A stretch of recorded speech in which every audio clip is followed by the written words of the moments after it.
Crypto medic, risk of mind, to save yours, in both life and crypto,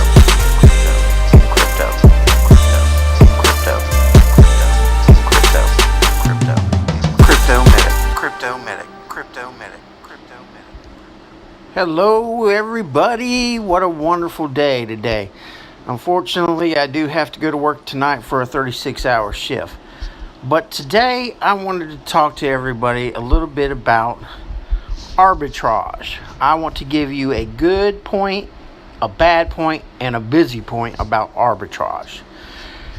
I've discussed it a little bit here and there, and I'm sure you've watched many of YouTubers talk about arbitrage, which is basically the act of buying a coin or a currency at one price and selling it for a higher amount to gain that profit. The good thing about arbitrage is you can get a quick increase in profits if done correctly and everything runs smoothly.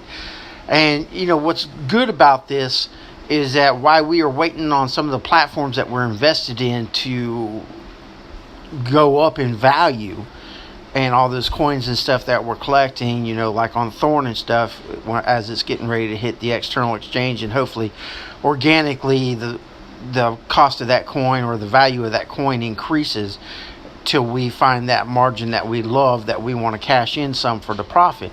Well, a good way to make some good side money is by arbitrage. And I want to definitely send a shout out to Crypto Jarhead for spending quite a bit of time showing me arbitrage methods. I started out yesterday doing some arbitrage, or I mean the day before doing some arbitrage, just dabbled in it here and there. And with doing a matter of 4 or 5 transactions, I already made over 10% profit.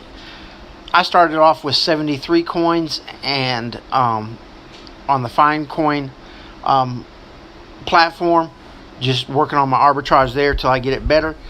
And then by this morning, by the time I logged on, I was all the way up to 81 plus coins. So just know that, you know, if done properly and stuff, then you can make some quick profits, and that's a blessing.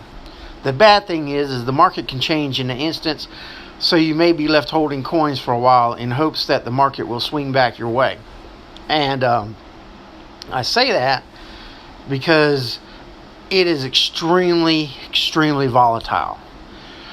The reason why I haven't made any more is because as I was getting ready to set another order to again increase my value, it went instantly a drastic drop, like a 30-point drop in a coin. I was trying to sell some Ethereum back, and somebody took what their numbers are. It was like 835, and I was typing in 835, and then somebody logged on and did a bid for 800. It's like, whoa. So then I'm trying to figure it out, and if I were to do the 800 on Finecoin, and again, this is just Finecoin, it's not any specific else, but on that Finecoin platform, you can trade into Ripple, Ethereum, Bitcoin, and Tinder. So just, you know, I'm playing around with it on the Ethereum side of it, just to kind of learn arbitraging. But with them doing that, I couldn't make a profit if I went ahead and initiated the trade. So I'm having to hold back until that value comes back up, so I can't. So you have to be quick and, you know, watch it. And the busy side of it is if you're not doing arbitrage on just one exchange, but you're following multiple exchanges, then you stay extremely busy watching those exchanges and risk losing profit by having to pay any fees to transfer currency from one exchange to the other, and also risk the rapid change in the values on either one of the exchanges. But if it succeeds and you have a chance to have a much bigger overall profit. And one example I found about this is, while I was researching, is this was printed out. This is not me by any means, but a good example of it is a guy bought 125 Litecoins at 233 a piece on Binance, he spent about $29,000, give or take. Now he sent that 125 Litecoin from Binance to GDAX, so now he's already had to pay one fee because he noticed that GDAX is trading at least $20 higher. So he sells that 125 Litecoin on GDAX for $32,000. So he made almost $3,000 profit right there. Now, by the time he changed that into Bitcoin and transfer it back to Binance, now, if you know about GDAX, you don't necessarily have to pay a fee to transfer your funds out. But he was able to buy 137 Litecoin at 233. But he found out that he already maxed his daily, his daily withdrawal limits. So he had to sit on some of his Litecoin. Okay, so now, although he made a huge amount of profit quickly, he did max out his limits, so he was able to bank quite a bit. Now he's sitting on 12.4 Litecoin, which is good because he has that profit and that sitting on the side. But he, when he goes to do it tomorrow, who's to say that's still going to happen? So he might be sitting on these coins for a while. But that is a quick lesson in arbitrage. Now, like I said, I've been doing it on Finecoin, and I recommend watching Crypto Jarhead. And because once he explained it, he even sent me a video to help, because I was like, man, I'm more confused than a fat kid in a candy store trying to get one piece of candy for free. I was confused as heck. And then he made it very clear to me exactly what to do and how to do it, and the reason why we're doing that, and why you need to sit sometimes. So my shout out is to him, and definitely subscribe to his channel, Crypto Jarhead. Now, today on the health aspect, I want to talk about something that is definitely kind of dear to the heart, as family history of it, and that is diabetes. This affects many people around the world, and if not handled right or recognized, it can cause a lot of things. So some ways that I want to throw out there to give you an idea of things that if you run across either on yourself or somebody else, you might want to go have them checked to make sure that they don't have diabetes. One of the things is numbness. High blood sugar levels can cause blood vessels to restrict and eventually damage your nerve fibers. And people will start getting that pins and needles feeling, and the numbness is there, and as it progresses, it'll definitely damage your nerves. What they call that in the medical field is paresthesia. But definitely if you can't think of why you're getting those numbness, go get checked. It doesn't hurt. It's not going to take that long to get a check. Increased urination can result in dehydration, and it can also help cause increased yeast infections and stuff.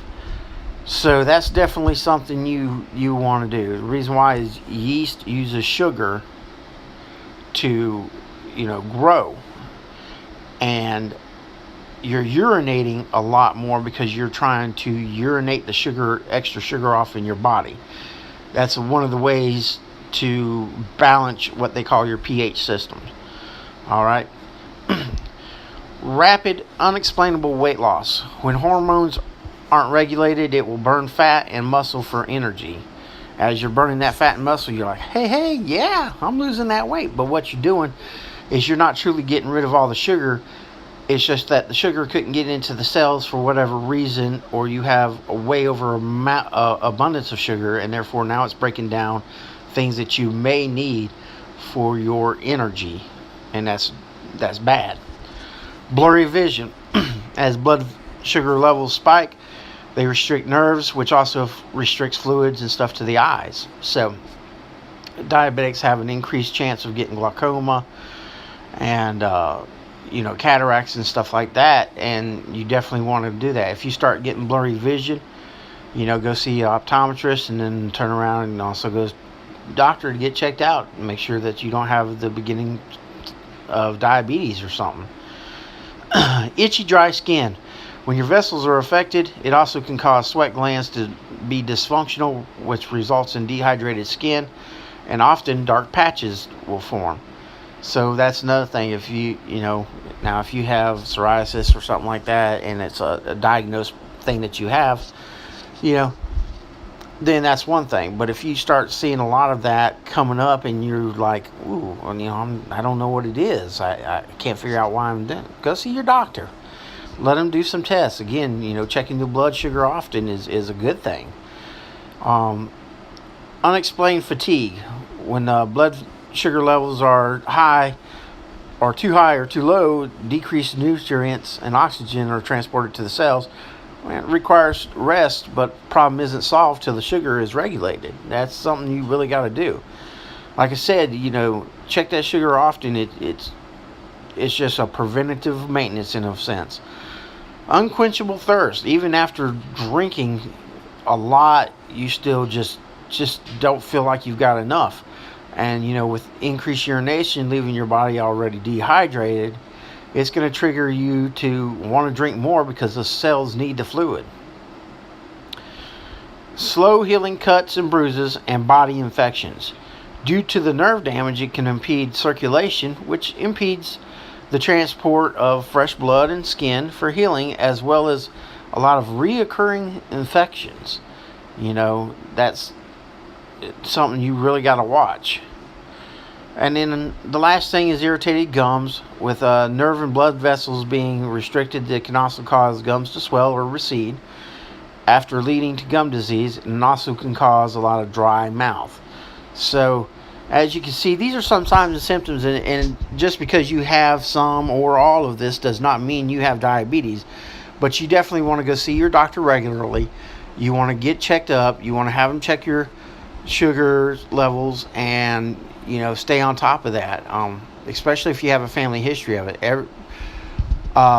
Pretty much at least 85 to 90% of my family has diabetes, so I do go get checked. Went and seen the old doctor yesterday. He goes, well, the only problem I can see about you, sir, is that you're a little too darn sexy. So you might have to lessen some of that sexiness down, because that weight can be an issue. And, it'll also aggravate your asthma. But aside from that, you're pretty darn good. I said, well, thank you, Doc. He goes, I'm going to recommend Weight Watchers and stuff for you, for men. I said, you know what? I got a wife. She watches my weight all the time.